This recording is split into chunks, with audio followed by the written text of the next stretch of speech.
अस्सलाम वालेकुम। वालेकुम सलाम। मामा साईं किवें गर्मी ते आए वदे वे चाह पीसो बोतल।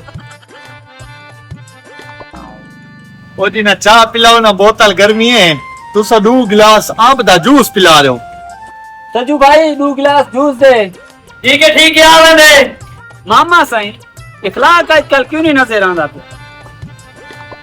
लावा नाम रा देख मेरे बनी दे मोहब्बत इतनी मोहब्बत है देते लो त्राई दे जो नहीं आया वो कुछ ना करे। मामा साईं 1500 मैरी देवने से पूरा बाजार इतना बनाम थे आपके। एक नो मामा साईं।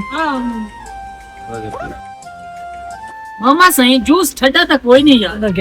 लड़ न मार चुप करके पी को पैसे भरी बैठा। मामा साईं आजकल इखलाक क्यों नहीं आंदा पिया? क्यों कोई जरूरी काम है इस?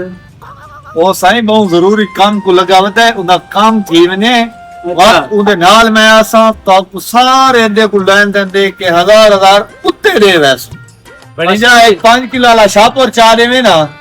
मामा कुर्बानी तो गोश्त खत्म थी गया है। मैं तक कुर्बानी ते गोश्त किन्ना वाला लगदा ना मुराद बल्कि ये खैरत उदे वेंदा पिया।